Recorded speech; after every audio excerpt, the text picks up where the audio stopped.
The best late-night conservative talk show in America, Sackheads Radio.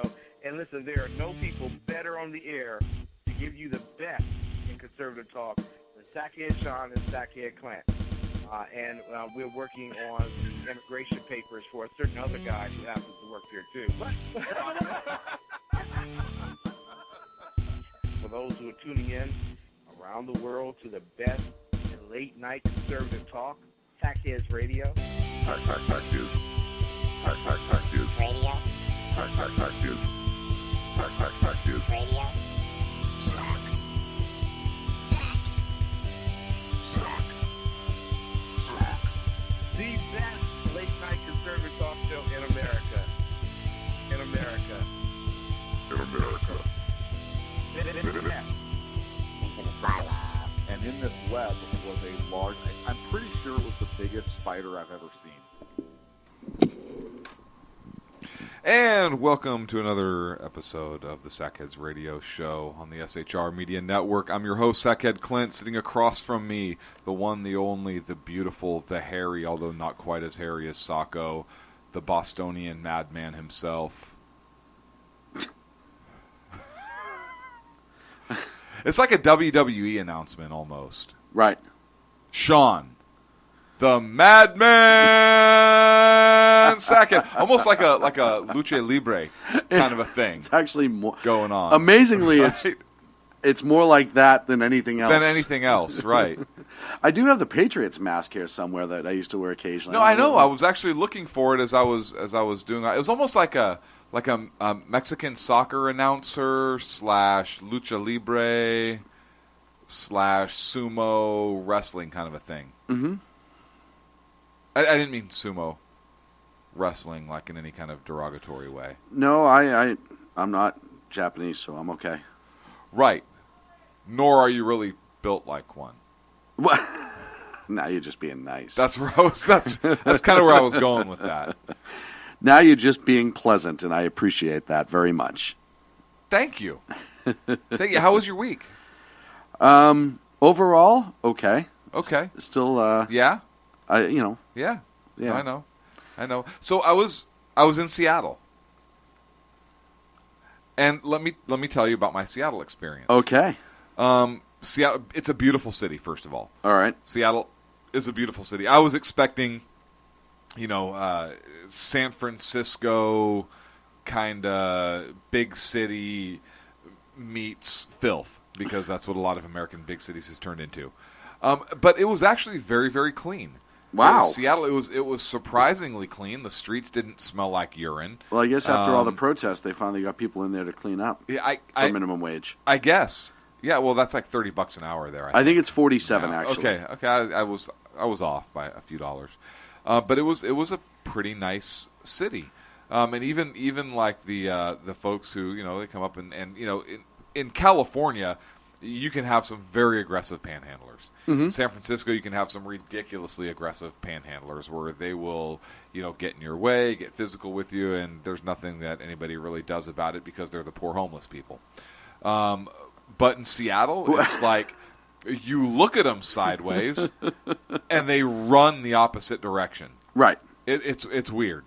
But in Seattle, home to Starbucks, and I had the opportunity to go to the first Starbucks actually in Pike's Place, which is kind of cool. It was kind of cool. Which is where the coffee Pike's Place got its name. The standard coffee they serve, all the time. It's not right. Blonde roast. Right? I didn't know that before, so that was actually a pretty cool experience. They had this roastery and tasting room, which was ridiculous. I showed you pictures of it.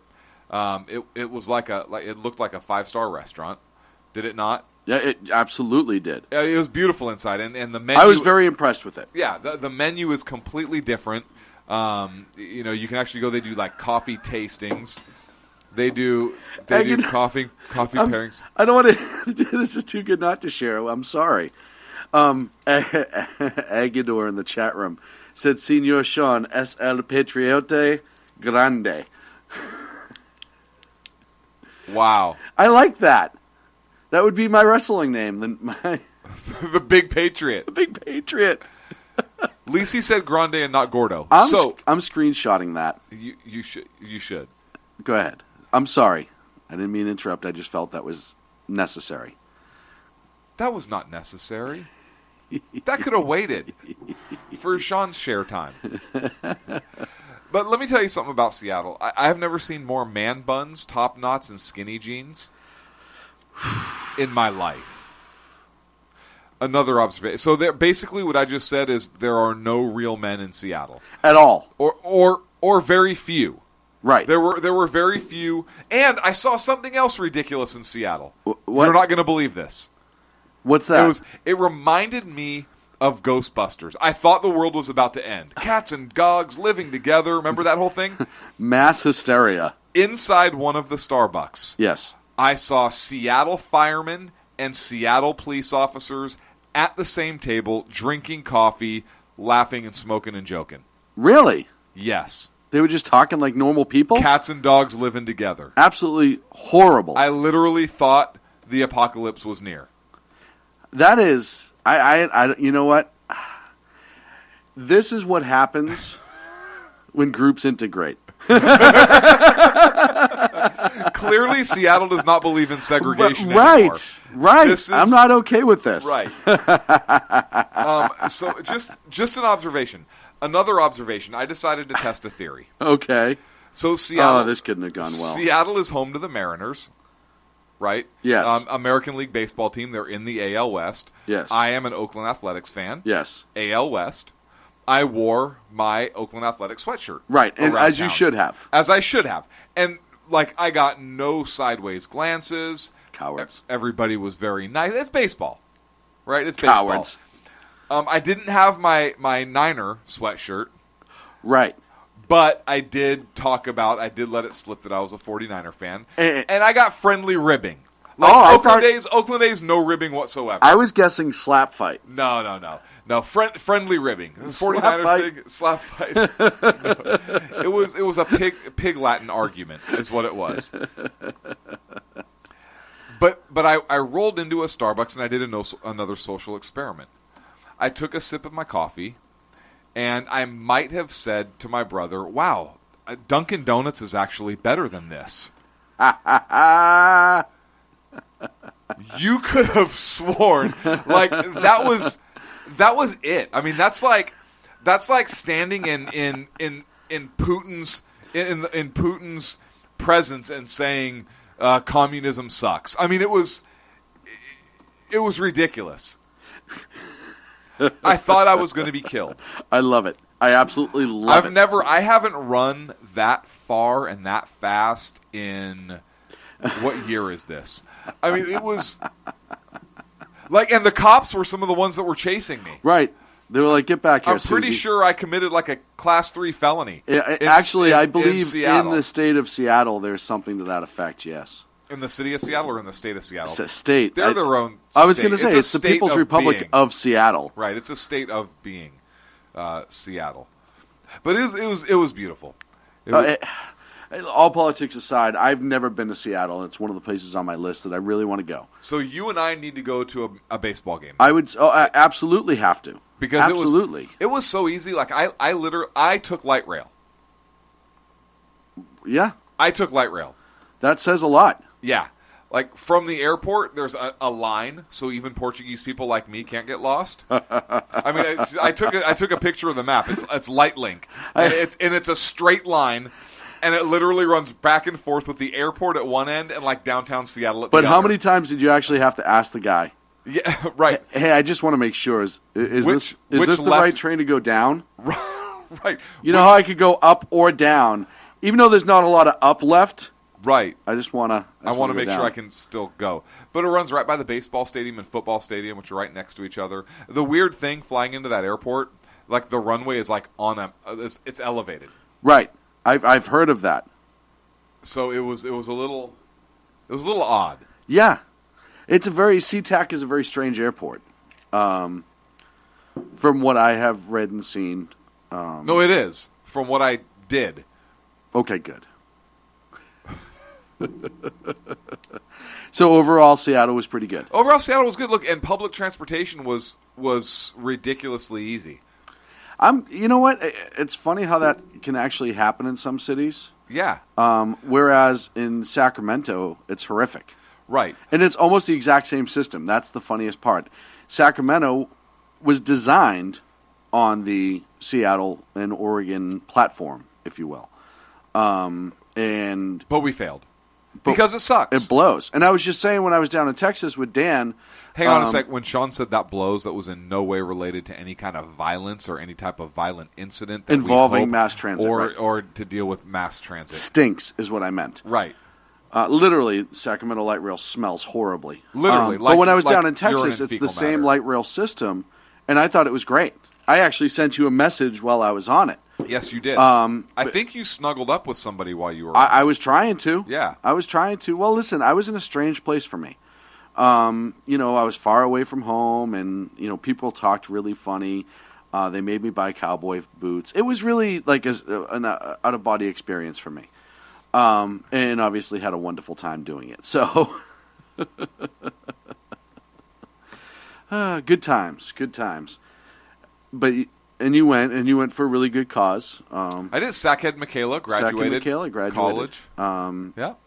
A brilliant young lady who will do nothing but bring good to this world. And I mean that wholeheartedly. I think the world of her.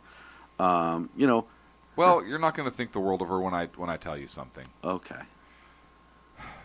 College changed her. Oh, crap. We warned her about this. She wrote about this. She did write about this, and it still changed her a little bit. But she was indoctrinated a little bit to a point. She's still more libertarian than she is communist, so that's good. Wow. But she recognizes it. She went full hippie up there. No, she didn't go full hippie. She still believes guns don't kill people. The manufacturers do. In that situation, I always... I'm kidding, by the way. I always blame the parents. I'm kidding. She's still very much pro-gun stuff, but it's a little interesting to see the shift. And having a little conversation with her, you know, it's like, oh, wait a second, nobody's brought that point of view up in the last 4 years. Stockholm Syndrome. Basically, yeah. Stockholm Syndrome. Yeah. Absolutely is. Yeah. Say this. College Syndrome. Yeah, it's Stockholm Syndrome, though. Eventually, if you're surrounded by the same opinion enough for an extended period of time, it's like Chinese water torture. You're eventually going to break. It gets dripped onto your head. And like liberalism. And if you don't have that ability... Like the public school system. Starting at age 0. Like the college system. Right. And if you don't have that ability to have somebody come in and kind of block the water from a little bit, you're going to lose it. And, you know, thank goodness for our listeners and our friends and the ones that we run in circles with, because if you follow social media and, like you said, schools and everything else, all of us would be going that route if there wasn't some great people to kind of keep us, all of us. And some great media networks and some fantastic shows. And great partners on those networks, absolutely. Yep. Specifically SHR Media and High Plains Pundit Radio, specifically. Specificity. Intentionally mentioning partners for shameless self-promotion, yes. Right. For example, the Unpleasant Black Guy. High Plains Pundit. High Plains Pundit Radio. Right. Sackheads Radio. Sackheads Radio would be another good one. News and Commentary with Dan Butcher. High Plains Talk Radio. We've said that already. We've said that. Well, they partnered with us a couple times. The Exceptional Conservative. Yeah. The Exceptional Conservative. Underground Professor. Although I do want to say that I do notice that you were hesitant mentioning his show, and I'm thinking that maybe it's because he's black, because you are in fact the blatant bigot. I just want to point that out for our listeners who may not know. For the record, though, I did mention the professor last. And there's some because you're discriminating based on against age. the elderly, right? Against the elderly, right? It never ends with me. It doesn't. It's ridiculous. This is my point. This is my point, Sean. I'm so glad we can laugh. Well, we need to laugh, especially in this time. Yeah. But you know, horrible tragedy this week. Yeah, we got to change gears. And, before we go any further, I want to call and ask our listeners and our friends for a moment of silence for the victims of the horrific attack in Orlando. And just for a moment, just with us, if you could bow your head in a moment of silence to remember those that we lost in Orlando.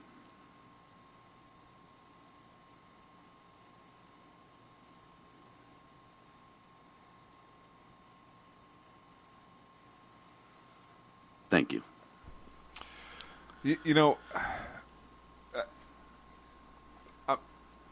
I've been watching a lot of the pundits and a lot of the political fallout from this incident, and my initial thought with this, and you and I talked about this. My initial thought on this was not an attack against the gay community.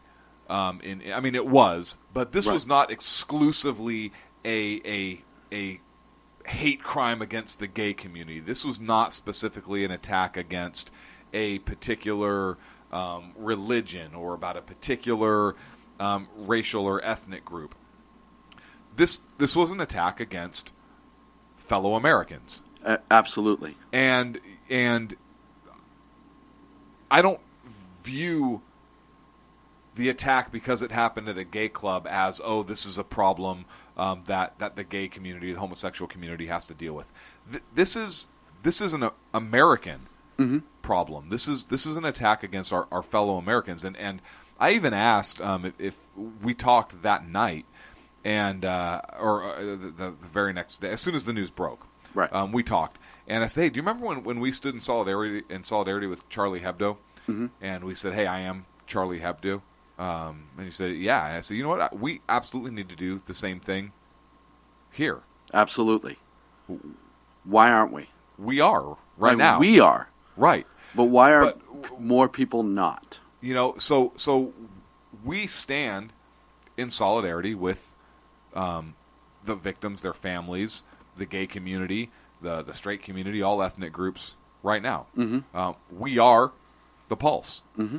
All of us are. All of us are. Here in one way or another. Sackhead Sean, Sackhead Clint, here at SHR Media, Sackhead's radio show. We are the Pulse.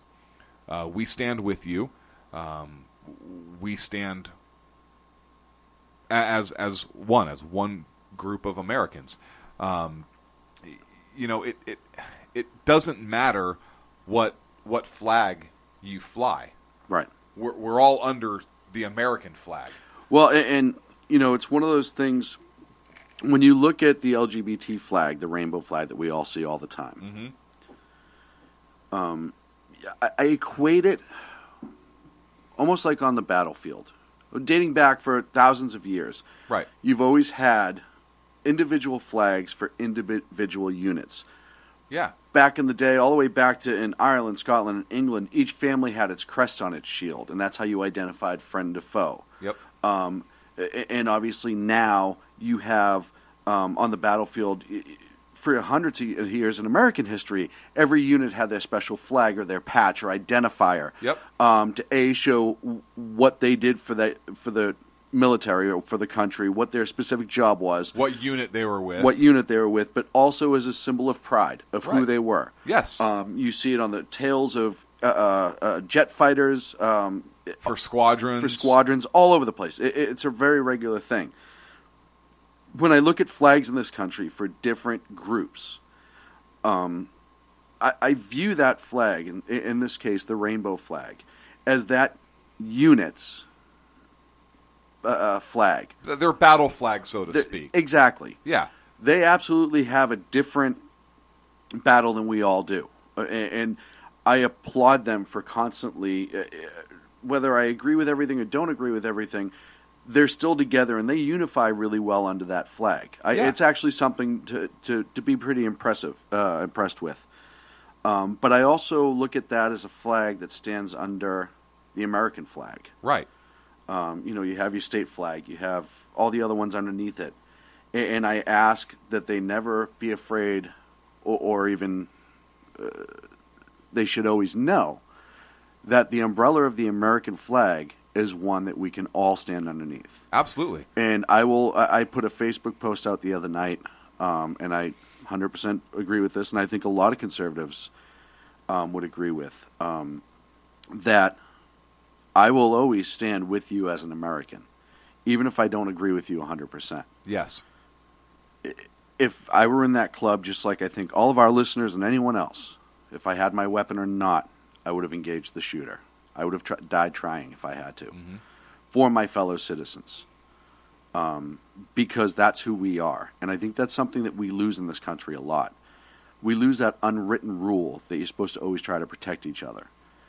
And much what happened with this flag, which we'll get into, this incident, which we'll get into in a little bit, this country never took time, in my opinion, to stand with those folks pretty quick for an extended period of time.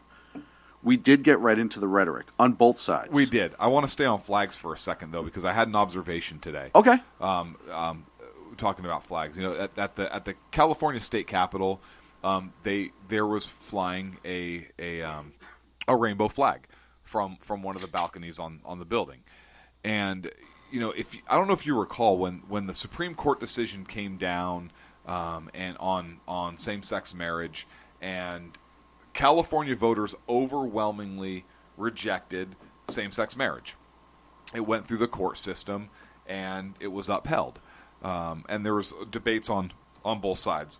But from the California State Capitol building, on all four sides, the legislatures flew the rainbow flag. That, to me, was inappropriate. Not because of the flag itself, but because the legislatures, the Joint Rules Committee, whoever was responsible for that, was flying the flag almost in the face of the California voters, the same people that sent them there. And whether you agree or disagree with that legislation wasn't the point. The point was the vast majority of California voters rejected that proposition, and the first chance the legislatures had in that state to fly that flag in everybody's face, they kind of really put it out there and flew it in everybody's face. And it was more of a slap in the face of those that voted against that for whatever reason, whether it was religious reasons or whatever reason, or whether they said, well, that marriage should be a religious thing only, and if some church recognizes same-sex, great. If not, then fine. But whatever their argument was, it was almost like a big slap in the face, a big middle finger to the California voters, or at least to a segment of them, a large segment of them that voted against it. And you and I have said on this show, we don't care what people do in their private lives. Mm-hmm. That's your business, not ours. But there was a rainbow flag flying today, and you know what? I didn't. That was a different situation. I did not view that as I'm putting this in the face or trying to rub something in or making a political statement. I honestly thought that, you know what? That flag is there to show solidarity with the community that unites under that flag that suffered a horrible loss at the hands of a terrorist. Right. And I 100% agree with that, and I support that. I support that flag flying there in that situation. Mm-hmm. But the sad thing was, I had to wonder if this was a large Christian church that had this incident happen. Would those same people that flew the flag, the rainbow flag from the California State Capitol, fly the Christian flag from that same balcony at the State Capitol? Or if it were a group of the sons and daughters of the Confederacy, would that same group of individuals fly the battle flag of Lee from that balcony? If it was a Jewish synagogue that got attacked, would they fly the Star of David? Right, so that was kind of the cynic in me coming out, and I recognize that. Mm-hmm. But it's a valid question. It's a valid question, but I don't want to take away from what they did by showing solidarity with that community in flying that flag at the Capitol, because I agree with that. I agree with that sentiment, and my only point in bringing that up is I would agree with that sentiment whatever flag they flew from that balcony. Honestly, and I might get some hate right now coming through on the chat room, but if a terrorist a group attacked a mosque here in the United States and they wanted to fly the crescent moon or whatever, and it was an act of terror because the ISIS folks don't believe it, whatever it is, I wouldn't necessarily begrudge them that either, as long as it's done for that reason, but not to exclude certain groups or, well, we're going to fly this flag because they were targeted and we treat this particular group with kids' gloves or whatever it is. No, I agree, and I understand what you're saying. And one of the things that I want to do is I have a couple feel-good stories. Not feel-good, but a couple of good in the tragedy stories that have come out of this so far. And one of them that the underground professor linked to me, and I did see it earlier, is Mark Cuban, the owner of the San Antonio Spurs. Is it the Spurs or the Dallas Mavericks? Which one's he own? I know he's a basketball owner. I don't follow basketball. Yeah, I don't either, and that's how horrible it is. And when I did it, I knew who Mark Cuban was. I forget what team it was. I want to say it was the Mavericks. Signed a check to cover the overtime, and I want to say it was $120,000 for extra protection in Dallas's gay community for the police department, picking up the overtime bill. And to me, I think that's pretty awesome because no matter what, and I think Mark's a conservative guy. I don't know him that well. It is the Mavericks. Thank you, guys. But for a private citizen to step up and kind of put his money where his mouth is, I think that's pretty awesome. And the other thing, too, is Chick-fil-A. Chick-fil-A must have been horrible because they hate them. They hate the LGBT group with a passion. If you came in with your receipt from donating blood the couple days afterwards, your meal was for free. They also showed up at the incident for all the first responders and fed them continuously. And I brought for $0 for the goose egg.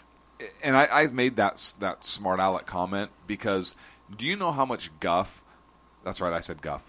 Chick-fil-A has taken over the last couple years by the left. Mm-hmm. Oh, they're just this hate group. They're hate mongering. They hate the LGBT community. They don't. They're a very charitable organization. Mm-hmm. They might disagree morally based upon their view. They might disagree politically, but no, they're a very charitable group. That's what they do. Guess what? That's what happens. That's what people on the right typically do when tragedy strikes. We don't care what your cause is, unless it's terrorism. We don't care. Social cause. Yeah, we don't care what your social cause is. We're all Americans and you shouldn't together. Be victimized, no matter what. Right. And so for Chick-fil-A to come out and do that and support the LGBT community, really, as Americans, and good on them, and I want to know if there's any leftists out there, and you might be able to find it, that have actually given Chick-fil-A kudos for doing that. I'm sure there's some Twitter people and stuff like that. Like a couple.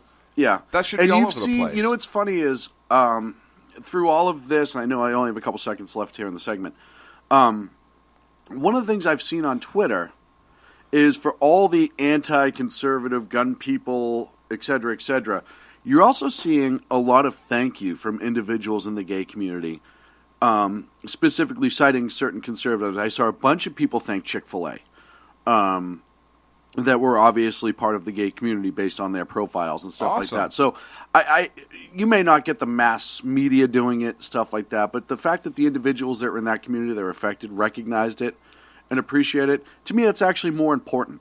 Absolutely. And I think it takes a lot. So we're going to go to break. When we come back, we're going to talk about briefly, we don't have to go back into it too much, but the incident itself, and then eventually get into the politics that was bestowed upon all of this, right here on the Sackheads Radio Show live on the SHR Media Network. The best late-night conservative talk show in America, Sackheads Radio. And listen, there are no people better on the air to give you the best in conservative talk than Sackhead Sean and Sackhead Clint. And we're working on the immigration papers for a certain other guy who happens to work here too. For those who are tuning in around the world to the best in late night conservative talk, Sackheads Radio. Hack news. Hack news. Radio. Hack news. Hack news. Radio. Sack. Sack. The best late night conservative talk show in America. In America. In America. Into the silo. And in this web was a large, I'm pretty sure it was the biggest spider I've ever seen.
Welcome back to the Sackheads Radio Show live in the SHR Media Network. Thank you so much for joining us. Always helps when you hit the mute button. Why'd you do that? Well, I'm not an engineer by trade. I thought we've all kind of figured that out by now. Where is Sokka? Where the hell is Sokka when you need him? So obviously, Should we take a call right now? I'm no. getting called on my cell phone. No, we're not taking a call right now. We're not taking a call right now. Okay. We have way too much to do. Hang on, I'm taking a call. Okay, I'm not taking a call. Thank you. So, obviously, the night of the incident, at 2:02 a.m., the terrorist arrives at the Pulse nightclub. He's armed with a 6-hour MCX and a Glock 17 9mm pistol. There's a police officer at the door. Suspect immediately engages the officer, ambush style. The officer never had a chance to kind of set himself or knew what was coming. It sounds from the reports that the officer did what he was supposed to do, which is take cover and attempt to return fire. The suspect makes it inside. The facts have yet to come out as to what happened if that, so I'm not going to speculate. I'll give you what I have. 2:06, people inside the club start texting and calling loved ones, ask them to call the police. Obviously, shots fired call came from the officer. The response came. They declared a mass casualty incident fairly early. 2:22 a.m., the terrorist suspect calls 911 and pledges allegiance to ISIS.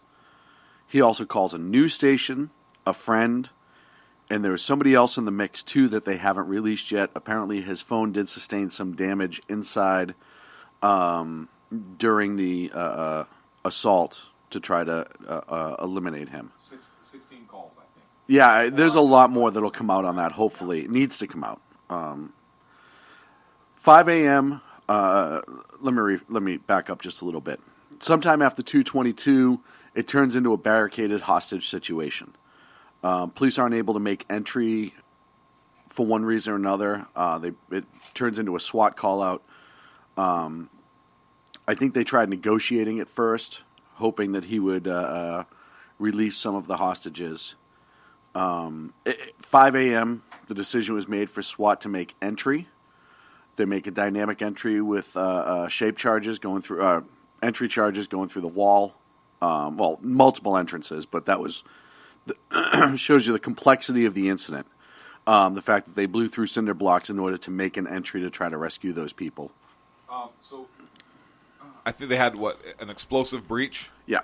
And they used the armored vehicle also. Yes. To make entry. Yes. So I want to, if I don't mean to interrupt you for a second. No, please. But I think that's an important point to discuss from a tactical standpoint. They used an armored vehicle in order to breach that location because they couldn't get in through standard breaching techniques. Right. I'm guessing, I don't know, I'm guessing maybe the doors were reinforced or something of that nature. Again, I don't know, or maybe there was something in front of the door that prohibited them from being able to breach that they didn't want to go through. I don't know. But I want to call your attention to, and I didn't have time to pull the old show up, or the old shows up this week. Do you remember when the Obama administration ended the program and wanted to pull armored vehicles? Yes. And I made the argument on this show that law enforcement officers are going to be the first ones to respond to a terror incident. I'm pretty sure I wrote an article about this and we put it up also. Right. And you and I have talked about this ad nauseum. Nonstop.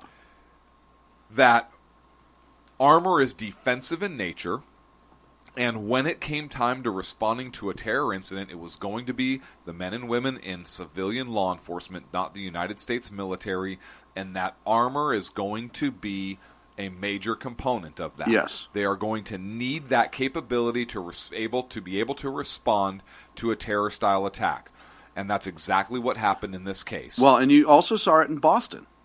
In Boston during the apprehension phase. During the apprehension phase right? with Dzhokhar Tsarnaev, the Massachusetts State Police as well as the Boston Police Department both utilized. One was a Bearcat and the other one was a... yes. I forget the name of it, but... So it was probably either an Oshkosh or an MRAP. It wasn't. No, it was one of the older style armor car Peacekeeper? styles. Yeah, the Peacekeepers. Okay. That was it. So Obama just pulled. The Obama administration just pulled how many armored vehicles and surplus vehicles that smaller agencies would not be able to afford on their own at all. Right. They just pulled. I mean, and crippled the capability of American law enforcement. Fortunately, Orlando, this was a larger city. That's what I was just going to say. They had the Bearcat, right? Which I think what they responded with, the Lenco Bearcat. And one of the other things too that Orlando had the advantage of is they're the first responders for something at Disney, which has always been a concern. We'll get into the Disney connection later. So their tactical teams are very well versed in operations and planning. And a lot of big cities are, but I think they get a lot of money from Disney to be prepared to protect people and have an excessive amount of training, which is just amazing. And it was very fortunate. Like I said, a lot of people wondered why they waited till so long, and the answer was quite simple. If you think the hostages are alive and you can negotiate, that's the approach that is most commonly used. And I don't know. I can't speak to that specifically in this case. And I don't know if they're referring to after that gunfire subsided or at the initial point when the gunfire is going off. Right. And I've heard questions for both. And my response has been, I don't know. Yeah, I don't know. However, that will come out. That will come out. But the people on scene, I have a feeling, made the decision that they had to make in order to remain effective for the eventual rescue. And I don't want to sit here and second guess these heroes who are running into this situation unless I'm giving a specific reason to later on, like we saw in San Jose, where I have no problem questioning why certain things were done. Right. But it was after the information came out. It hasn't come out yet, so I don't want to start jumping on the conclusion. Exactly. Absolutely right. My only point with that was hey, we were right. Yeah. And I haven't heard anybody talking about the armor component of Absolutely not. Absolutely this. not. On the right or left. Not that I want to politicize that, but no, you know what? You know what? For all the other stuff that's getting politicized out of this is a positive that could come out. Yeah, this is an important reason, an important issue to recognize. Right. And with those that are saying it's the militarization of our police force. No, it's a response to the ever-changing threat. Yes, this is. Look, if you're a citizen and you can afford one, have at it. This is something that law enforcement needs in order to respond and save lives, unless you want the military tasked with that responsibility. Right, and we've talked about this a lot. And I've had a response to that recently where I've said, you know what? You can argue that it's the militarization of the local police. That's fine. You know why? Because the threat is a militarized threat now. It is, absolutely. So it's changed. A couple responses from the chat room. I'm having a problem with my end of chat. I can read, I can't enter, so I'm going to try to fix that. But the person at the front door, somebody said clubs may have had his own armed security. It was not. Orlando PD did certify that it was an off-duty officer that was working overtime. And Agador said, if you knew it was a Muslim, you can't negotiate, you should go full-on kinetic. Well, in the haze of battle, you can't confirm one way or the other, and you go to the standard protocol.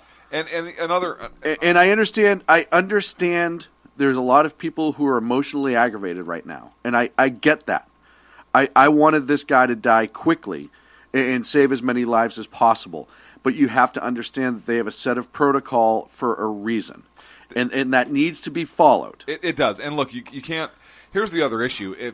Particularly if they knew that this guy was Muslim and he called 911 and pledged allegiance to ISIS, you can't just... unless there's not active shooting going on, I would not expect that team to go in and handle that, because if you know they've pledged allegiance to ISIS, you have to assume if hostages are there, you have to wonder about the possibility of booby traps. Right. You have to wonder about the possibility there's of additional threats. But even before you get there, there's so much to worry about. So that argument of, he's Muslim, you got to go. Well, not necessarily. That has to really depend on the situation, I think. Right. I understand the fact that you're arguing from the point of view, Ag, that they won't negotiate. But the problem is you have to confirm, because look at what happens if it's the other way around. Yeah. Let's say some idiot called 911 saying he was the shooter, and it wasn't. And the guy in there was an angry coworker that, like we saw in Texas a couple days ago, or whatever. You have to make sure, you have to go off of tangible intelligence, something you can prove or disprove in this sort of a thing. You can't go on emotion, because if you make entry and you're wrong and everybody dies because you made entry, the opposite argument we're going to be having right now is, why didn't he wait? His call for 911, he calls from a cell phone. You're not going to get the same information as he would be if he called from the landline where the address shows up. The way the 911 system works is it goes to the nearest satellite or a tower, and then it routes usually to the state level, where it gets transferred down to the city. You also have to understand those dispatchers are also trying to manage on their end this situation that's going on. You have a mass casualty incident, hundreds of victims. They're trying to utilize resources from all over the region. You have to be intelligent about what you do. Sadly, it's one of those things that you have to go back to what's trained, and you have to go back to the protocols you have in place. Now, if we want to sit and look at them afterwards and say, what could we have done better, they're already doing that, I guarantee you. Which they should be doing. Absolutely, after action. We can't do that right now. Right, that's not our place to do. Not right now. Not while the facts were out. And none of us here were on the ground there. Right. So we don't know what intelligence was appropriately relayed or not. We don't know if they had the confirmation or not. Like I said, we have the age of swatting where people will call 911 under a masked information to get SWAT to make a dynamic entry into somebody's house that's not theirs. So you need to go with the protocols, and that's just the way it works. That is just the way they do things, and they're the professionals. They have to do it for a reason. I know emotionally, And a lot of it angry. is liability. It does come down. As horrible as that It is does to come say, down as liability. a lot of it is liability because guess what? If those guys go in, look, if those guys go in, even though this guy was a terrorist and he was claiming responsibility for ISIS, if they just went in and smoked him, Right. that family would be suing. It'd be people. Well, and why'd even you- at that, I mean, like I said, am I wrong? right. But all liability aside, But it still the is a simple fact- component of the decision making. no, I understand that. But the fact of the matter is your operational planning is done ahead of time for incidents like this, and you have your playbook. It is, but that playbook oftentimes is done with liability being weighed heavily. Okay. For why those tactics and those decisions are made and certain situations are set up. Right. That way. And like I said, we weren't on the ground there, so we can all sit here and talk in circles about what should have been done. I'm not second guessing law enforcement until I'm given a reason to. I'm not either. No. I know you're not. Yeah. I'm just declaring that. I mean, if I was on the ground there and involved, and I saw something I didn't like, that would be different. But when you get to the point of making a dynamic entry where you're blowing through walls, concrete walls, it tells you what a situation that is. So either way, 5:05 a.m. through one of the breaching charge holes in the cinder block walls, the shooter apparently emerges. It appears it's still weapon in hand, and he was then put down, neutralized by numerous officers. The initial threat at that point on the scene was declared safe about 6:30 a.m. They started to go in and do the unfortunate work of recovery of victims. Since that incident, we know so much has come out. We know this guy has had a history of saying radicalized things. Obviously, we identify who he is first. Then we know he said radicalized things before. Under investigation on the FBI 2 separate times. The second time is because his name came up while discussing a suicide bomber who killed himself overseas. Both times he was investigated and spoken to by the FBI. At the time he worked for G4S Security, which used to be Wackenhut in this country, and it was bought out by a British company called G4S. He's had numerous assignments, one of them being a courthouse, BP Oil Spill, whatever. He was an armed security guard with them. He held all state licenses, appropriately so far. Which, by the way, I talked about this the other day. That doesn't mean that gave him the tactical training to be able to pull this off. Having worked in that field for a long time, I know these big companies and their training, and I can tell you right now it's as minimal as possible, and it's all about not shooting their weapon, not how to. Neither here nor there. As we go back into his history, it's a very, very convoluted history, but the same thing keeps popping up. From his time in high school, he celebrated 9/11. Has always had a very, very, very anti-American kind of approach in life, which was pretty well known. He made numerous offensive statements to black individuals, gay individuals, women. While working for G4S, a former Port St. Lucie police officer who was working with him filed a complaint with G4S about his statements. Those statements were found to be, for whatever reason, they did nothing. He remained employed. Well, because if they would have done something back then, it would have been because they were racist. Right. Right? Sadly, that's exactly it. G4S I'm not being was sarcastic. No, G4S was also aware of the federal investigation into him because the federal authorities contacted G4S and had meetings with them about him and his assignments. And then, as time progressed, he was married once, got a divorce a couple months later. His first wife described him as completely abusive and a monster. He remarried his current wife, who is a piece of work in herself. They have a 3-year-old child. And go on from there. He did an interview. There was an interview with him while he was at one of the oil still web sites. Yeah, so he's popped up in a lot of strange places. Yeah, and where he was talking about, they want more oil to spill because it's all about the money. Did you see this interview with him? Yes, and it was very strange. He's also was a guest on his father's show a couple times. For a guy who allegedly raised flags, but not enough to be investigated further, he did a lot. And it sounds like, to me, as a commentator right now, is a lot of people like we saw in San Bernardino, like you saw in Chattanooga.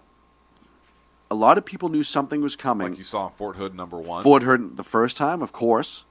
And nobody did anything about it. They didn't say anything. His wife admits that back in April, he was at Disney doing pre-operational planning for a possible attack at Disney. Disney knew it because they told the FBI about him. For those who don't know, Disney has amazing surveillance and counter-surveillance operations.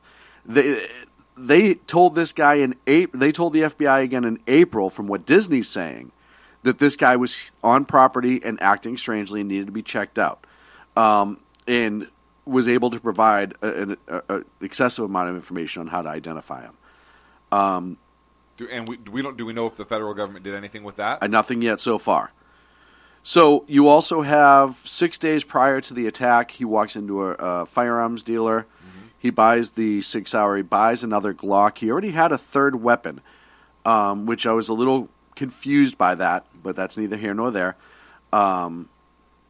And part of me thinks that he bought so close to the incident so he didn't get flagged, or by the time somebody realized the flag, it may have been too late. Yeah, but he was not on the watch list at that time.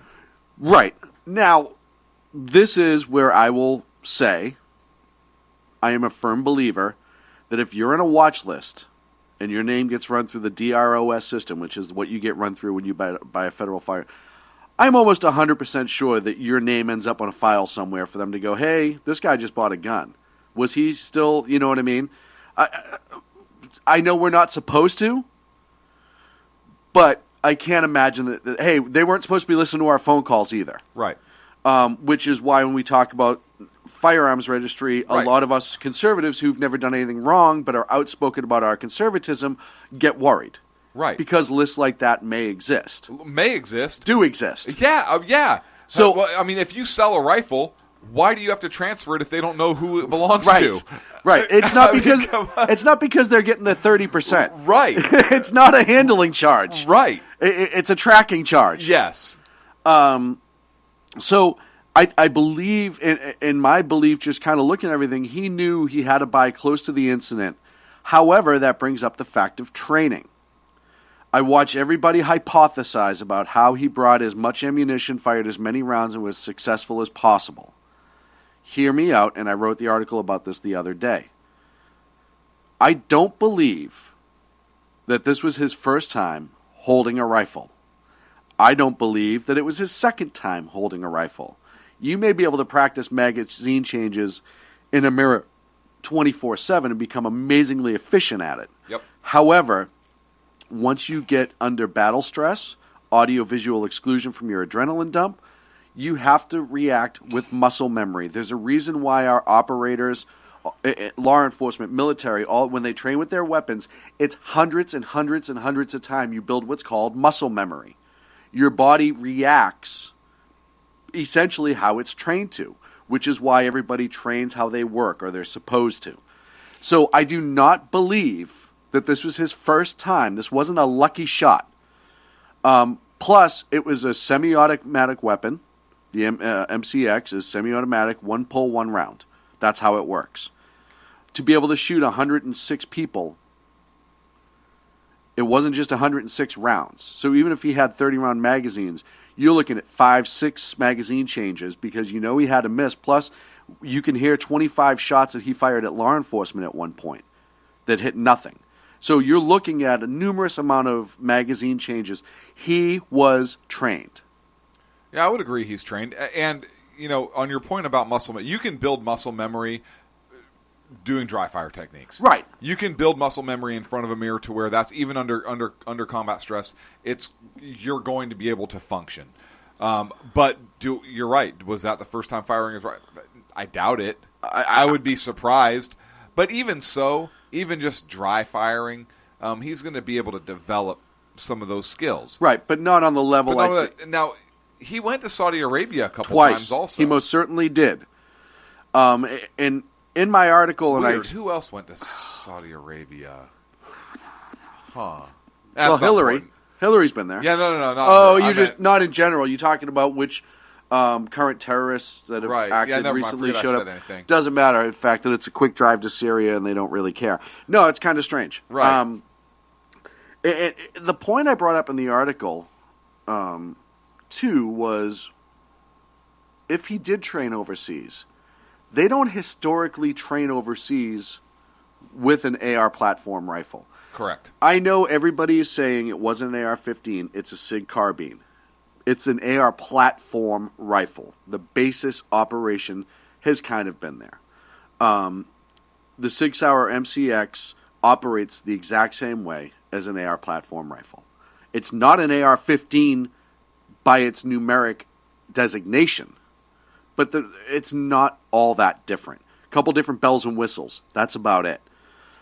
And as I keep telling everyone, it's a moot point because he could have walked in there with an Uzi and they're going to call it an AR-15. And I know we're trying to fight that stigma with the media, but let's hit them with facts. They're going to call it an automatic weapon. Right. Right. That was one of the things that came out. It was an automatic weapon. No, it's semi-automatic. An M4 can be an automatic weapon. That is not normally what you are sold in stores. You can get an M4 some places, but it can't be automatic. Right. It can't have the 3-round burst. It can't be military grade. Correct. Which is interesting that I use that term. Well, and let's talk military grade for a second. Let's talk about it after the break. Oh, come on! No, because then it's my turn no, I know. You bastard. This was your segment. I know. And somebody brought up the AK thing overseas, and I do want to talk about that before the end of the show. Listen, folks, we have a lot to get to. We have a lot to get to. Just to give you a little, just a little peek, a little snippet, just a little taste of what's coming up. We are going to get into the military-style rifle argument. We are going to get into the gun debate. We are going to get into the political pushback and the political reactions that we've had on both sides of the aisle on this.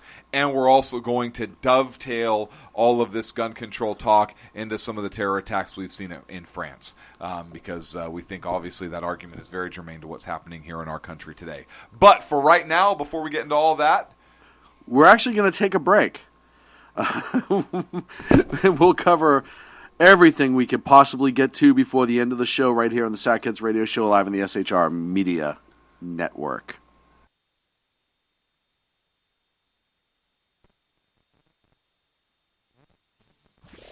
Conservative media done right. You're listening to the SHR Media Network. Breaking news. According to the latest report coming out of SHR Media, a merchandise store to support both the Reaver of Common Sense and SHR Media has just been unleashed to the general public. Be forewarned that this site can be contagious and numerous items can be purchased to support the best news programming. Go to Reaver.one website and click on the store link to check out the merchandise.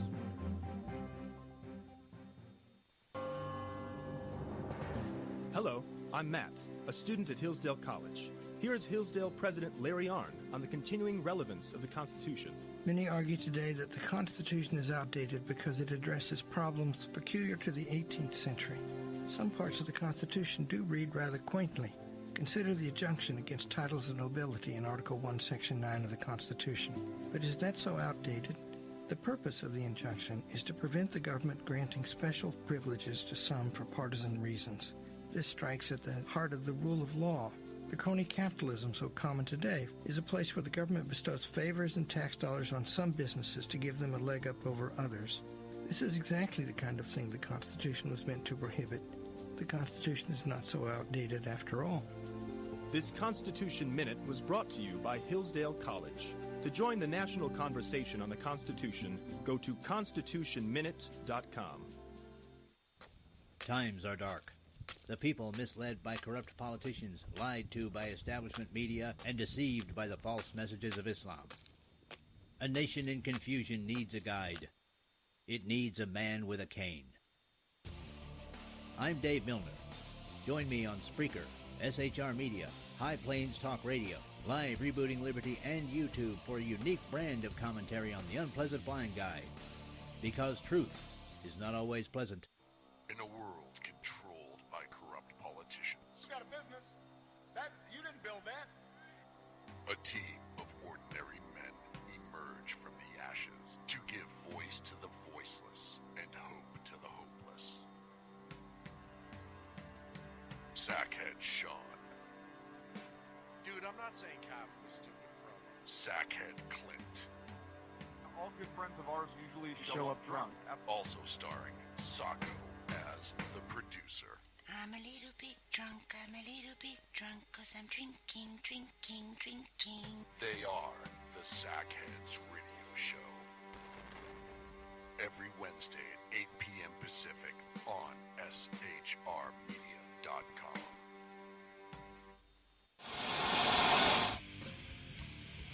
Beware, the Jersey Takeover is here. Every Monday through Friday, 11 a.m. to 1 p.m. Eastern Standard Time. You can catch the Reverb Common Sense Show, hosted by Jersey Joe, right here on shrmedia.com and highplainsdailynews.com. Only Jersey can deliver hell like no one else, so consider this your fair warning.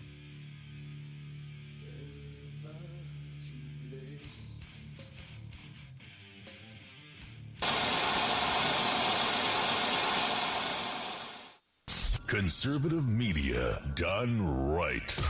You're listening to the SHR Media Network. And welcome back to the Sackheads Radio Show live on the SHR Media Network. Thank you so much for joining us. We're discussing everything that happened in Orlando, and I will bring up our next subject and turn it over to my good pal, Sackhead Clint. Go ahead, sir.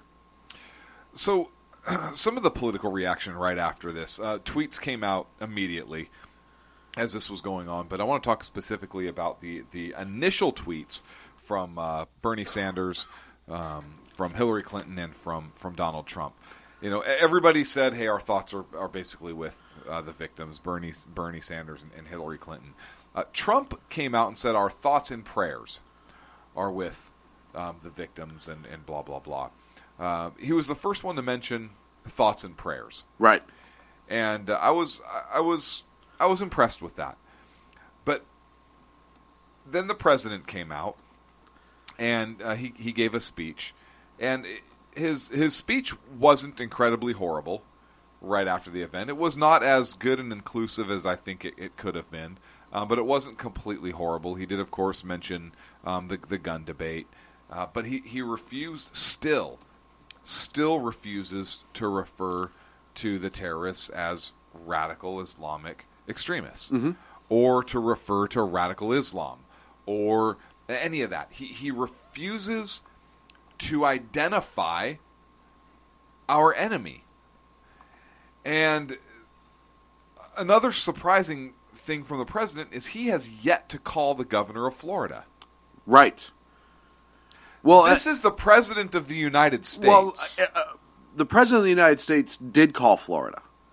It was George W. Bush, the former president of the United States, actually called the Florida governor later that afternoon and said, our thoughts and prayers from Laura and I are with you and your entire state right now. Yes. So he did.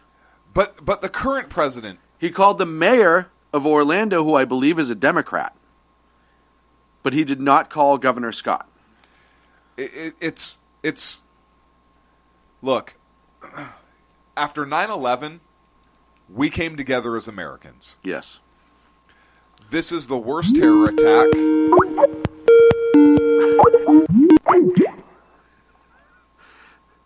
This is the first terror attack, or excuse me, the deadliest terror attack since 9/11.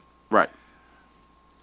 the President of the United States, look, Donald Trump came out and he went after the President on certain things. That's fine. It's a political season. I mean, that's not fine, but there are certainly legitimate political points to make. I don't think you make those legitimate political points right now, this close. Sorry. I tried really hard to mute that. I'll do it again. This close to an incident. And Obama came back, and he's really been divisive in his speech. And look, I'm not necessarily blaming the president for answering back, particularly when Donald Trump says or insinuates that the president had something to do with it or had knowledge or was complicit some way and or whatever he was referring to in his tweet earlier today. I don't think that that's helpful. Right. President Obama did not look. Regardless of what you think of the man's politics or what I think of the man's politics, do I think his policies have weakened our country? Yes, I do. Do I think that his politics have divided us as a nation? Yes, I absolutely do. Do I think the President of the United States wishes Americans to be dead at the hands of Islamic extremists or terrorism? No, I don't. Do I think that the President of the United States, do I think that President Obama wants Americans to be killed? No, I don't. I don't think the president wants any American to be killed, regardless of political affiliation or how much he disagrees with somebody. I don't believe that of the man. I fundamentally disagree with him and what he stands for. Fundamentally. There is no question about that. But I don't believe that he wants Americans massacred or that he would do anything to knowingly create that situation. I don't. So I can understand the president kind of hitting Trump back a little bit. But we have seen such divisive rhetoric on both sides. A lot of it's coming from the left. And what I don't want to, what I'm going to strive to do right now, and I don't know if I'm going to succeed, what I'm striving to do right now is bringing attention to a very important component of why our country is in the process of collapse. And I want to do it without trying to sound like I'm pointing fingers. Although, and here's kind of the caveat to that, I'm going to point fingers over a couple things. But I want to know that I'm doing this with the intention of pointing out why our country is going to collapse, unless we do something to fix it. And I don't know if we can. Look, after 9/11, right and left came together. We were all Americans. Mm-hmm. We were all fighting the war on terror. Yes, there were Democrats and Republicans. Yes, you're going to have a little bit of some political debate on things that come about, like the Patriot Act, like different things that come out. You're going to have a different view on how to do things, but generally, in this regard, the direction of the country, we kind of all know where we're headed in this regard. Right. After 9/11, everybody had American flags out on the porch. Exactly. Everybody we knew where we wanted to go as a country. We just may not have known specifically how we were going to get there. Right. And President Bush, whether you like how he did it or not, he was a leader. He formulated a plan, and he did what he thought was best to fix this country. And he did it through the Patriot Act. You can disagree with the Patriot Act. I disagree with a lot of the things of the Patriot Act. But he did something. Well, and one of the things that he did do was get people to come together. He did. And I think that was the biggest accomplishment. That's my point. We came together. Congress was together. We came together as a country. We're not seeing that right now. At all. We just had the deadliest terror attack since 9/11. We had our brothers and sisters in the LGBT community massacred in a nightclub. And we're getting nothing but vile rhetoric and behavior. Mm-hmm. Look, Trump's comments insinuating that Obama may have had knowledge, created this situation, whatever it is not right now at this stage in the game. President Obama coming back and talking about things he's saying regarding Trump, and the Democrats blaming the Republicans for this incident is not right either. The Republican Party didn't say, you know what, we're not going to vote on this piece of legislation because we hope more people die. That's absolutely not, and I don't even know that you can make a straight-faced case that, that watch list information could have been used in this case to save lives. Because would this individual have gotten a weapon illegally? Absolutely. Yeah. Absolutely. Look, he unlawfully murdered 49 people. So, yeah, what's the big deal at that point about getting an unlawful weapon? It doesn't matter. Well, so, this, and then you have Paul Ryan, Speaker Ryan. Can I touch on Obama real quick? Just because we made the comparison between Bush and Obama. And Bush's comments after 9/11, like I said, were very unifying. I have the clip of Obama if you want to hear it. Radical Islam over and over again. And just listen to I almost... I wanted to get to that a little bit later. Oh, I'll wait. No, play it now. Okay. You already queued it up. Play it now. But yeah, I was going to come back to that because I know we had that clip. But yeah, go ahead and play it now since you brought it up. To the phrase radical Islam, it's a political talking point. There's not been a moment in my 7.5 years as president where we have not been able to pursue a strategy because we didn't use the label radical Islam. If there's anyone out there who thinks we're confused about who our enemies are, that would come as a surprise to the thousands of terrorists who we've taken off the battlefield. That'd come as a surprise to those who've spent these last 7.5 years dismantling Al-Qaeda and the Fatah, for example, including the men and women in uniform who put their lives at risk. They know full well who the enemy is. So do the intelligence and law enforcement officers who spend countless hours disrupting plots and protecting all Americans, including politicians who tweet and appear on cable news shows. It's mostly just been partisan rhetoric. And sadly, we've all become accustomed to that kind of partisanship, even when it involves the fight against these extremist groups. And that kind of yapping has not prevented folks across government from doing their jobs. So, first of all, yapping. Well, he sounds like a petulant child. He is. Look, so a couple things, and I touched on it a little bit, but I'll get to it now before we move on to the Paul Ryan thing. Look, yes, we do have to identify our enemy. Yes, Mr. President, if our enemy is violent Islamic extremists, we have to call them violent Islamic extremists. Right. In World War II, did we say the individuals from a country in Europe who is interning Jewish individuals and they speak the same language that they speak in Austria, but they're not Austrians? Right. They're the ones who live right next door? We call them Nazis. Right. Guess what? When the Imperial Japanese Army was committing atrocities and when they bombed Pearl Harbor and when they engaged in atrocities throughout China and so forth, we called them the Imperial Japanese Army. Right. It was the nation of Japan. It was the Japanese. Right. And we declared war We against didn't call them a couple bad players with dive bombers. No. That's not what it was. And I think we didn't call them a group of people slightly smaller in stature with almond-shaped eyes, and they had red circles painted on their aircraft. Right.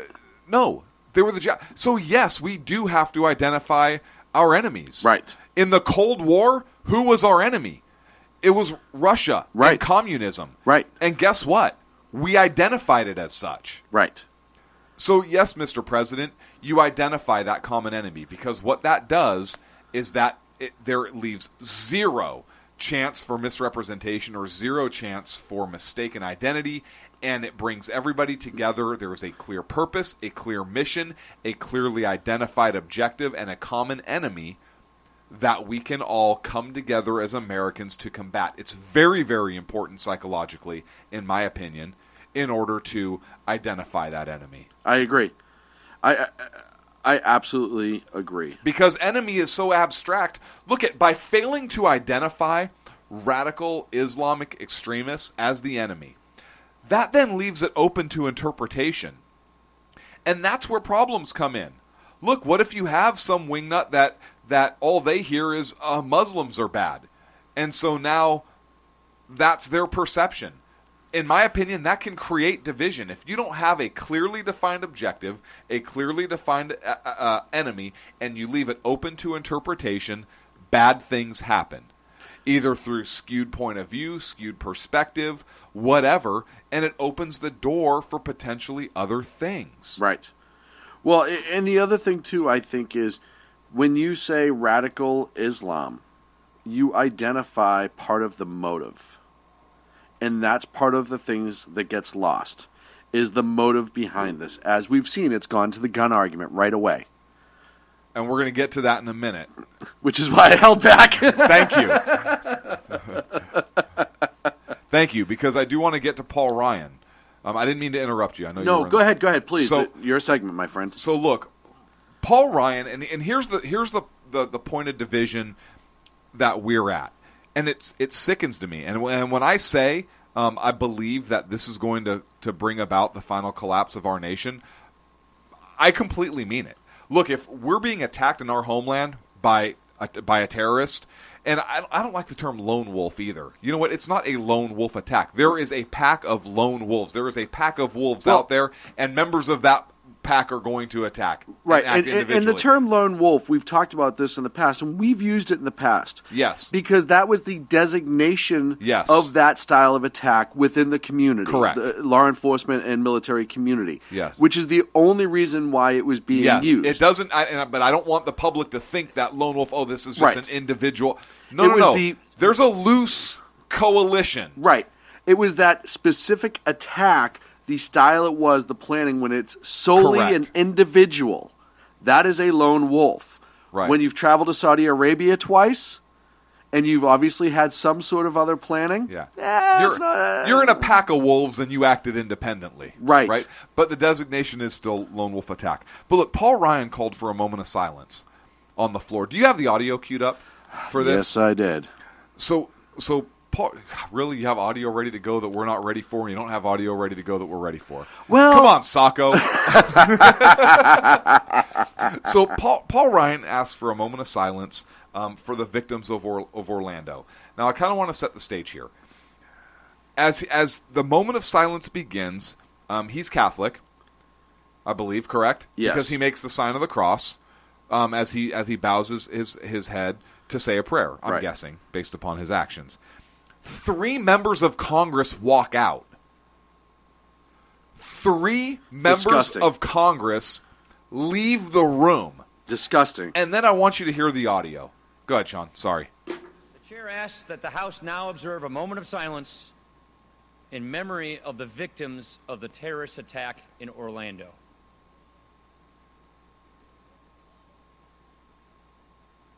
H.R. 5312, a bill to amend the High Performance Computing Act of 1991 to authorize activities for support of networking and information technology research and for other purposes. Order.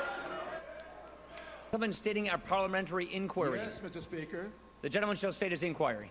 Thank you very much, Mr. Speaker. I am really concerned that we have just today had a moment of silence, and later this week, the 17th. Is the gentleman stating a parliamentary inquiry? Yes. Mr. Speaker, I am particularly interested about 3 pieces of legislation that have been filed in response to The gentleman's not sitting a parliamentary inquiry. The gentleman is not sitting a parliamentary inquiry. The clerk will report the title of the bill. H.R. 5312. So he asked for a moment of silence. There's literally a moment of silence as 3 members of Congress walk out. And then the moment of silence is interrupted by the Democrats. Again, in the Democrats in the House yelling for them Where's the bill? Bringing this up to a gun debate and just causing this uproar in the middle of the United States House of Representatives during and immediately following a moment of silence for victims of a terror attack. Exactly. This is ridiculous. We can't even have a moment of silence together in this country for the victim. This is not about somebody's re-election campaign. This is not about somebody's particular political agenda. This is about how do we as a country come together to fight this threat. Right. What's the plan? Right. There is no plan right now. This administration's plan is to go back to the same old playbook, which is point the finger and talk about politics and bring up the gun debate. What's the plan on dealing with these terrorists overseas? Right. What's the plan with dealing with the terrorists now?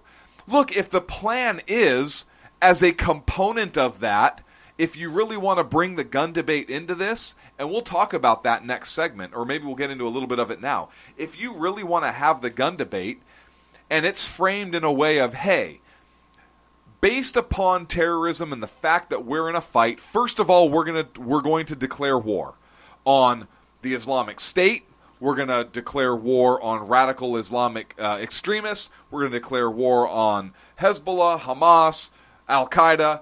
Name the groups. Right. That's the first order of business. Make a formal declaration of war against the groups. Nowhere in the Constitution does it say you can't declare war on a group. Right. It doesn't have to be a specific flag-flying nation, which guess what? These people do have a flag. Well, that's weird. And they also have land in Syria. They operate out of Raqqa. So they wear declare uniforms war. now. Yeah, they do. Second of all, if you want to bring the gun debate in, hey, you know what? Let's have a discussion about if somebody's on the terror watch list, let's have a discussion and debate on whether they should be prohibited from owning firearms or not. Hey, I have my opinion on that issue. Sean has his opinion on that issue, and I can see both sides of that argument. My personal opinion on that is there a checks and balances? Is there a system in place to where somebody's Second Amendment constitutional rights is not being stripped without due process? That's my biggest argument against. Because if I'm considered right-wing, I'm considered a conservative, and somebody wants to put me or Sean or you on that watch list, and we're going to be prohibited from owning firearms, where's the due process in that? And I am being stripped of a constitutional right. Right. But let's have that discussion. Okay, so that's a concern for you? Well, let's talk about how we can do that. How can we ensure somebody's due process and then make sure that they don't get a weapon? Right. Hey, that's a discussion worth having. And I think that's a discussion that both sides could come and really find common ground on. I think that seems very reasonable. Well, and let's say we don't find common ground. Let's say we don't for some reason. But at least we engage in the discussion. Exactly. And we're going to the same place. We're not pointing fingers, nobody can own a gun because guns are bad. Because let's talk about gun ownership. France has some of the strictest gun control laws. It makes California look like the Wild West. Well, yeah. Okay? Yeah. And fortunately for France, they have never had a terror attack. They certainly haven't had 14 in the last decade. And they certainly haven't involved firearms. Absolutely not. They certainly didn't have a police officer killed yesterday without a firearm. However, he and his wife were murdered. They weren't killed with firearms. No, they were stabbed. However, they could have defended themselves. No, because up until themselves. yesterday, French police officers were not allowed to bring their personal weapons home because they have such tight gun laws. Oh, but they can now. The director of the gendarmes of French came out and said, hey, we're going to change that. Is that Jean-Claude Van Damme? The French police. Oh, I thought you were talking to Jean-Claude Not Van the Damme. muscles from Brussels. So, and look, the guns, terrorists, you can have all the gun control bills you want. Terrorists are going to get the weapons. Right. We know this. If you outlaw weapons, there's going to be a huge black market for weapons. They're going to come across the border. You're going to have them. I was I know we only have 5 minutes left. We'll get into the gun debate after the break. With Tammy J. She's going to call in and say hi. Which is awesome. Yeah, we miss her. Which is awesome. But look, there are legitimate political discussions that we can have regarding terrorism. Legitimate political discussions that we can have. There are differences, but we have the common goal of an identified enemy. See how this is all coming together? Weird, right? We have the common goal of defeating and defending our citizens against a common identified enemy, and we're moving together as Americans in solidarity with all communities in order to achieve that objective. There are going to be differences in how to do that. Robust debate is great. That's one of the things I love about this country. But we are so divided right now, and we've become so much more divided over the last 7.5 years. We are so divided right now that when tragedy strikes our country, it becomes more about the politicians and the political agendas and points of view than it does about the victims. These a-holes are arguing about political agendas and completely ignoring the victims. And they're pushing their agendas in the name of the victims without honoring them.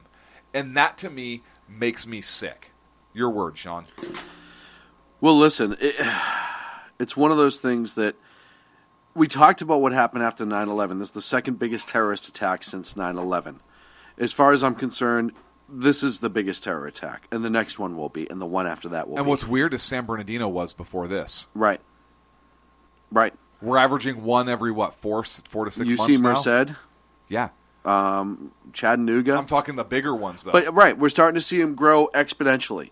Here's one of the things that's going to happen. In the Middle East, the countries that had strict gun control, these attacks still happen. They happen through bombs and explosives. And firearms. And firearms. But what I'm saying is and I use this argument all the time. If you hit the magic no guns button, and all of a sudden every gun, every firearm was erased off the planet tomorrow, that doesn't mean that the violence will stop. All that means is the death will be caused in other manners. Yes. Look at you, what was it, Vegas a couple months ago, the girl ran over and killed, 14 people because she was angry at a boyfriend and had mental health issues. Oklahoma City bombings. We see planes getting taken down. On and on and on. Go online and video heads chopped off. No, don't do that. But you know what I mean. You don't have to watch them and see how many pop up. The threat is always going to be there. I don't believe that a gun makes it easier. My argument, so I had an argument with somebody earlier today, and I said, would you rather they only use bombs? Then you can't fight back. Right. You're eliminated immediately. At least if it's a firearm, there's a possibility that if they aren't a great shot and you are, you have that potential. You have that potential to fight back. Oh, it's a hail of bullets. Well, you know what? I could get hit by a bus tomorrow. You going to ban buses? You have to be realistic. All you're doing is eliminating the type of weaponry the citizenry can use to protect themselves. And more importantly, you're standing on the graves, once again, of 49 people. You're standing on the injuries of the other 53. Like you did in Sandy Hook when you marched those children out there to push your agenda. These are all people who are protected with guns. They live in a bubble. They're telling you how to live outside of a bubble. Hillary Clinton hasn't driven a car in 20 friggin' years. You're going to listen to her tell you how to live outside of a bubble without a gun? She's had armed protection almost her whole adult life. She doesn't have to worry like you and I do. She walks into a facility to give a speech or anything of the sort. That place is swept with bomb dogs. There are people pat down, metal detectors, guys with guns everywhere, snipers teams, you name it. These people have no damn idea what it's like to live like you do. They don't have to walk down the street and potentially be robbed at gunpoint, a terrorist attack. The odds of it happening are slim. And you know how you know this? Is because look at the incident that just happened outside the Capitol where the guy tried to bring the gun in. What happened? The 50 guys with guns put him down, and rightfully so. They're protected. We are not. And we are not protected by them should they become tyrannical. And that's kind of, I know we're up against a break right now, but that's kind of another entirely missed part of this whole argument. Folks, we don't have the right to keep and bear arms to protect ourselves from other citizens. Right. I mean, that certainly is a component of that. The right to keep and bear arms is really about maintaining a free state, meaning a free state of being. And really, it's the citizens' check on the government. Right. That is the reason we are supposed to be an armed population. Right. Is to keep the government in check. It's not to have an illegal armed insurrection. Right. But it's to ensure that the government does not become too oppressive over us, that we can't fight back. Amen. And during the American Revolution, guess what? Better weaponry. Armed citizens were armed with military-style weapons. That's after the break. That's after the break. When we come back, military-style weapons. Military-style weapons and Tammy J. All that here on the Sackheads Radio Show live on the SHR Media Network. Conservative media done right. You're listening to the SHR Media Network.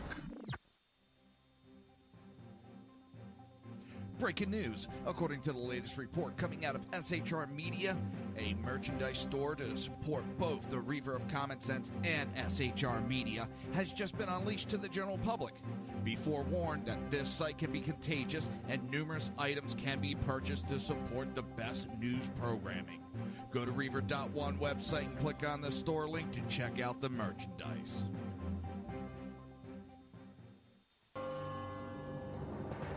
Hello, I'm Matt, a student at Hillsdale College. Here is Hillsdale President Larry Arnn on the continuing relevance of the Constitution.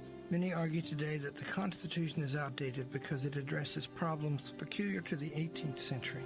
Some parts of the Constitution do read rather quaintly. Consider the injunction against titles of nobility in Article 1, Section 9 of the Constitution. But is that so outdated? The purpose of the injunction is to prevent the government granting special privileges to some for partisan reasons. This strikes at the heart of the rule of law. The crony capitalism so common today is a place where the government bestows favors and tax dollars on some businesses to give them a leg up over others. This is exactly the kind of thing the Constitution was meant to prohibit. The Constitution is not so outdated after all. This Constitution Minute was brought to you by Hillsdale College. To join the national conversation on the Constitution, go to constitutionminute.com. Times are dark. The people misled by corrupt politicians, lied to by establishment media, and deceived by the false messages of Islam. A nation in confusion needs a guide. It needs a man with a cane. I'm Dave Milner. Join me on Spreaker, SHR Media, High Plains Talk Radio, Live Rebooting Liberty, and YouTube for a unique brand of commentary on the unpleasant blind guy. Because truth is not always pleasant. In a world controlled by corrupt politicians. You got a business. You didn't build that.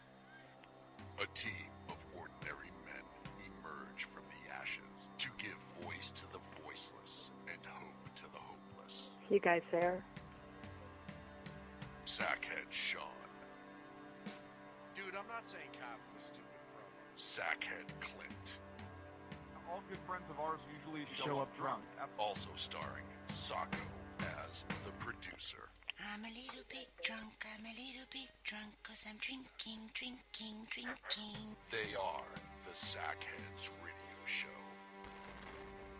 Every Wednesday at 8 p.m. Pacific on SHRmedia.com.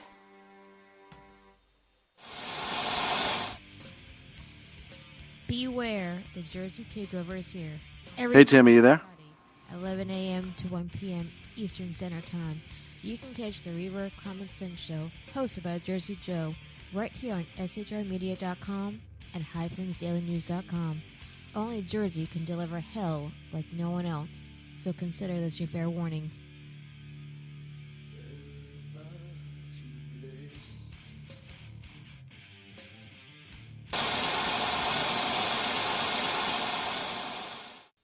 Conservative media done right. You're listening to the SHR Media Network. And welcome back to the Sackheads Radio Show live in the SHR Media Network. Joining us, and it's always a pleasure to have her, the amazing, the wonderful, the beautiful, the intelligent. She always gives me a list of how I have to introduce her, and it goes on and on. Tammy Jackson, Tammy J. Our dearest, one of That's not true. I've seen screenshots of the list that you put out for your introductions. Yeah, right, and then I pay big bucks to make sure it's followed to the letter. No, you just bat your eyes. It's ridiculous. Let's be real. So I heard your whole rant, Clint, and you know, when you guys played the clip with Obama saying that it was political rhetoric, I was in the chat room all by myself there, and I yelled in capital letters, "Political rhetoric, my ass!" And for Tammy J to say "ass," it tells you what level it has gone. Right. Yeah, you know, this is like DEFCON 3 or something. Yeah. It's like, holy moly, she's bringing out the big language now. Yeah. But you only got up to 3 letters. I'll be really impressed when you get up to 4. Yes. When you get to DEFCON 4. Yeah. Well, the funny thing is, every once in a while, I'll say something on radio. One of the things I said, they made a commercial out of, and every time it plays, all my friends get hysterical because I got so mad at Nancy Pelosi. I said she needed to be hauled outside and have her ass whooped. Because that was pretty harsh for me. It's now a commercial that plays, you know, forever and ever and ever, and gives people no end of joy, that's awesome. which is fine. And of course, Tammy J is the editor-in-chief and writer for Barbed Wire, as well as Saving Our Future, and she hosts the Tammy J Show. I do. Which she's been doing for years now, and is one of our oldest friends. Tammy not in terms of age. I'm just going to apologize for Sean right now. He didn't mean that in terms of age. He meant in terms of length that we've known you and worked with you. The length of friendship. Right. I don't even have gray hairs yet, although I'm not young like I used to be. But one thing I wanted to tell you guys, when you were going over your rant, which was magnificent, Clint, I loved Thank it, you. of course. Thank you, and ma'am. you guys know me. I'm a Second Amendment gal. I'm a shooter. I was trained in concealed carry advanced tactics by a Navy SEAL, so I actually can hit a target, and I can hit a target on the move, in fact. But it was very interesting. Years ago, you know how MoveOn was kind of real sneaky about getting people on lists, and so Yes. I somehow got on their email list.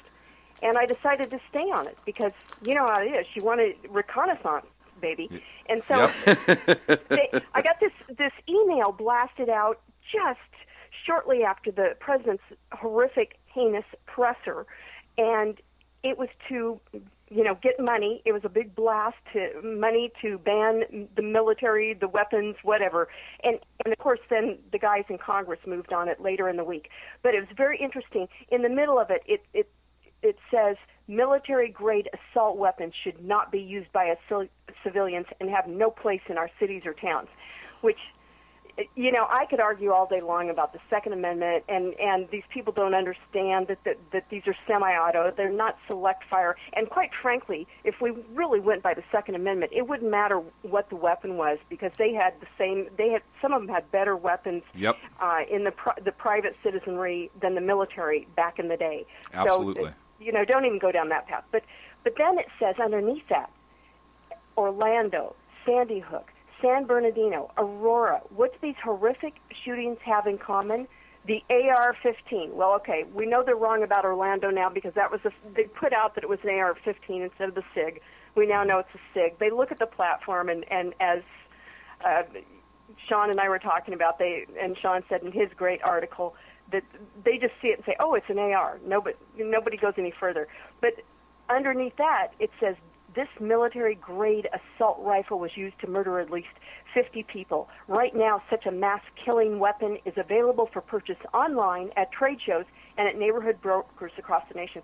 And, you know, you guys notice how they put out this verbiage that makes it sound Like I buy clothes from Garnet Hill. It's a cool online clothier that's, they're all over the nation, but they have really good quality stuff.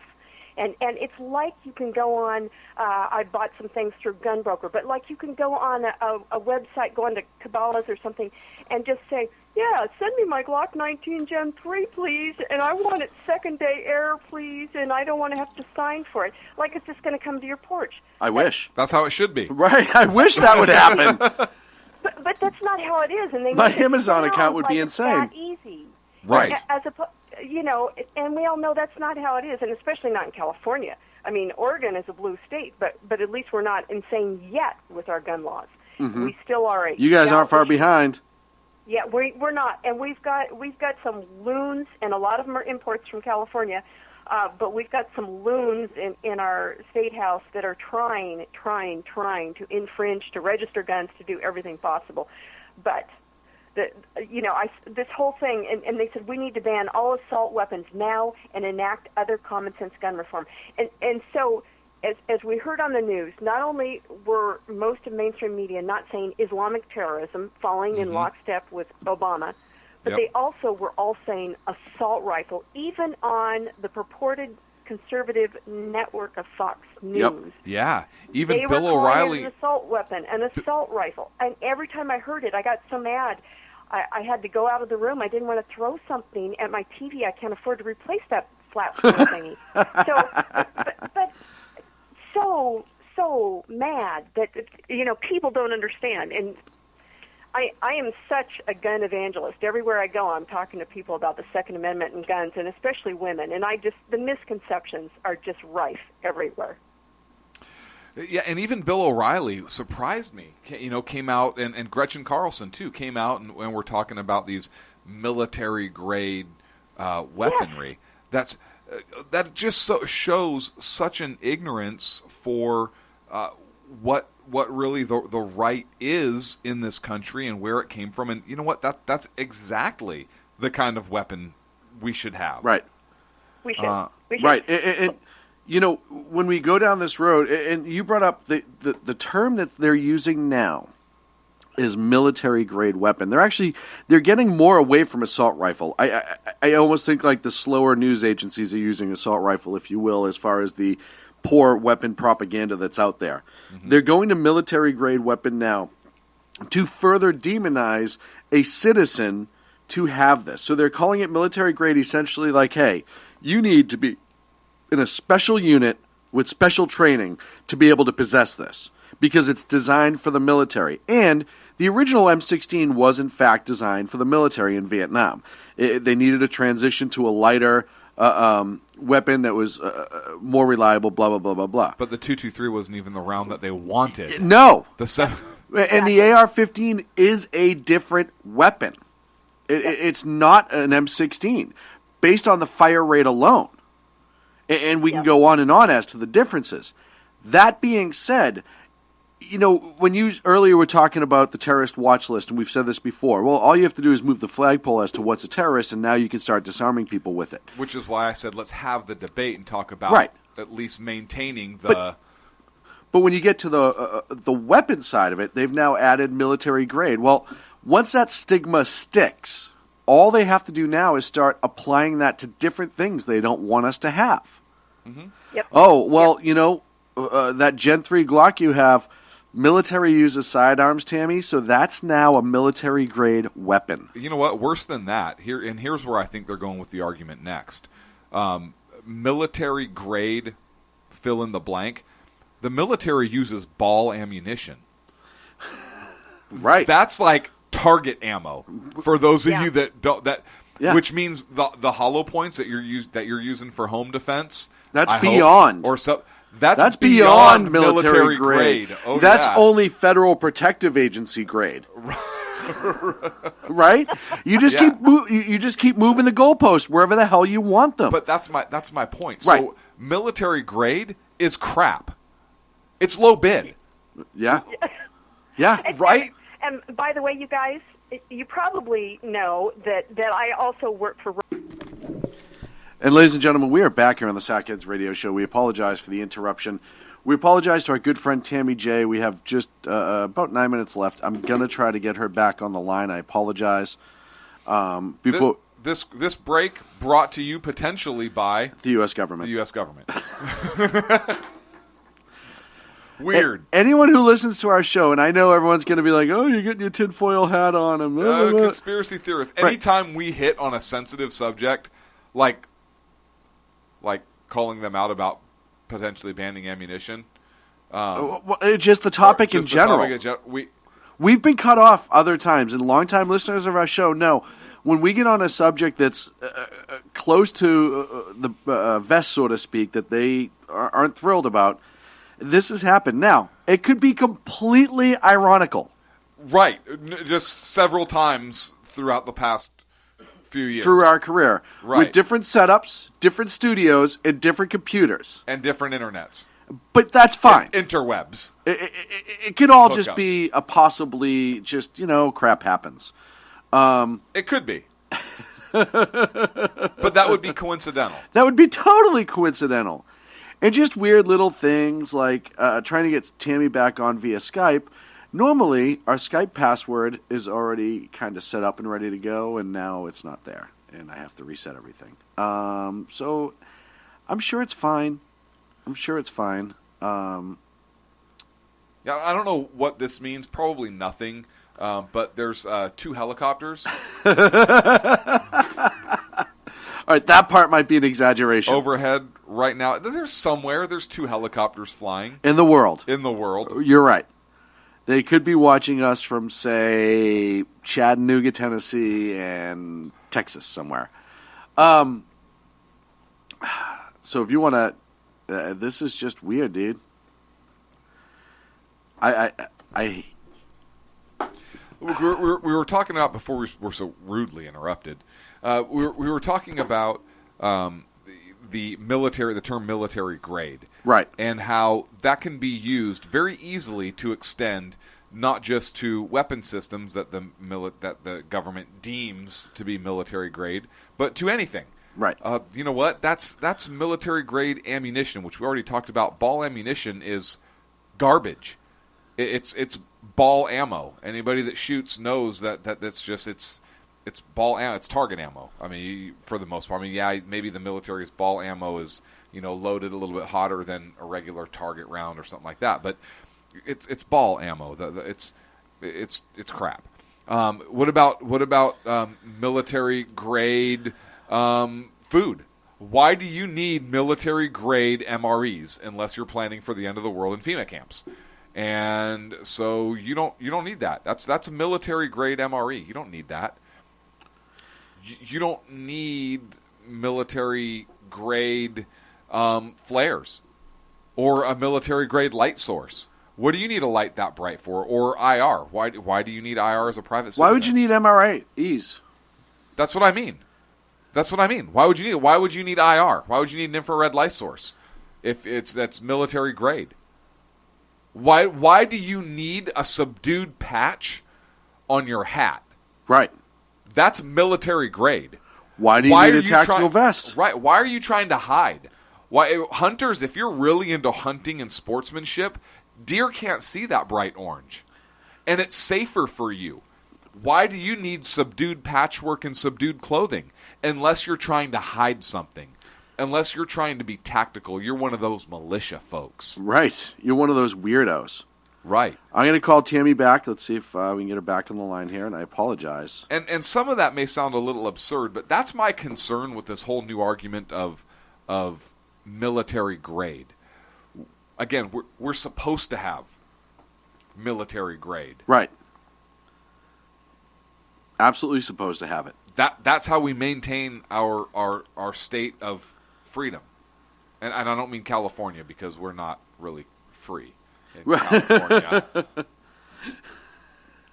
Where it's like, live free or probably not going to happen. Right. Live free or live in California. Right. That should be our state flag. Why not? That's another Sackhead shirt idea. Live free or California. Live free or live in California. Right. with a California flag. I just say live free or California. Right. I think that's all you need. You live free or California. Tammy, back on the line. Do I have you? Tammy? Tammy, you there? Tammy. What did you do? I don't know. It says she's here. It says she's here. But it's not letting me answer her. Tammy. If we can't get her back, will she call in next week? I hope so, because this is frustrating. Give me one other thing. I'm just going to try to adjust a setting here, make sure everything's where it's supposed to be, which it was not. Tammy, you there? Okay, we got you now. All right. Hi. But next week we'll take you as well if you have the time. You know you're always welcome here. So yeah, that wasn't at all strange. Yeah,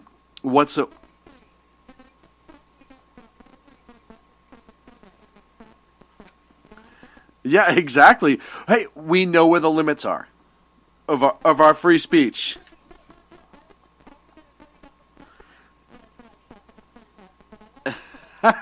No, I want to hear about it. What was it?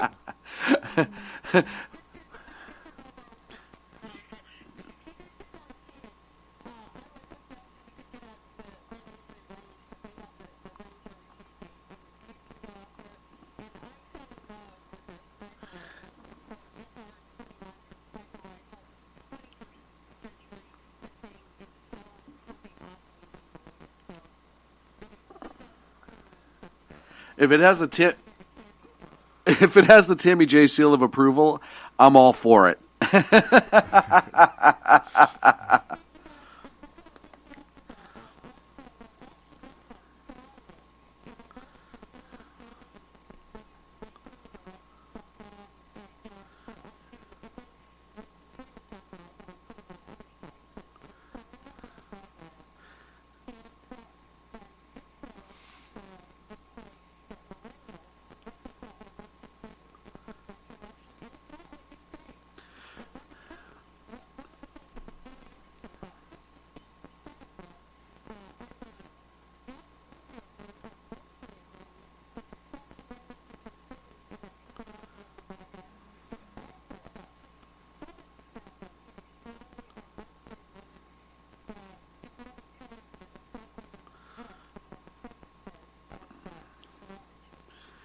Wow, that's awesome.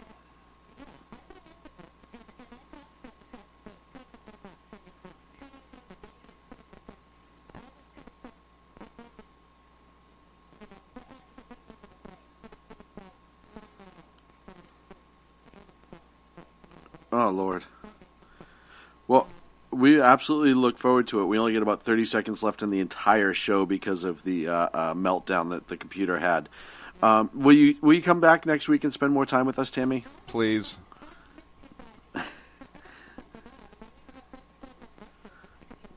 Well, we would love to. We absolutely would love to.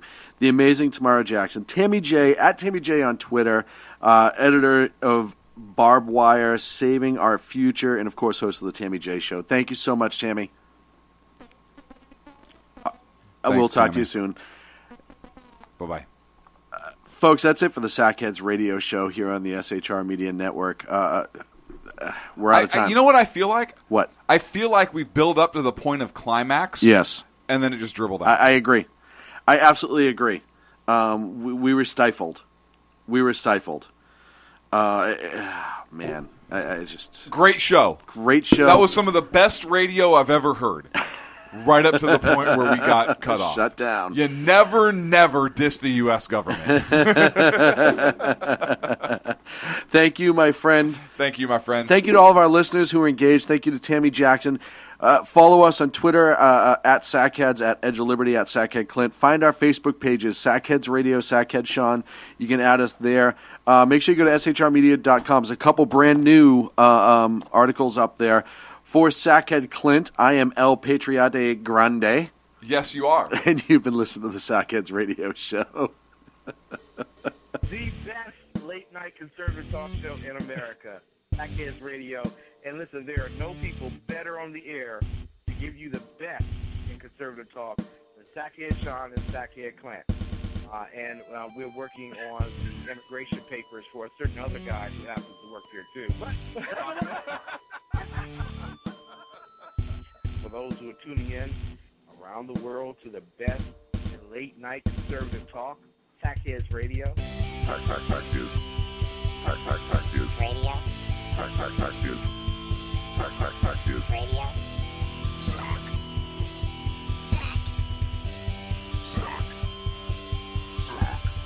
The best late night conservative talk show in America. In America. In America. And in this web was a large, I'm pretty sure it was the biggest spider I've ever seen.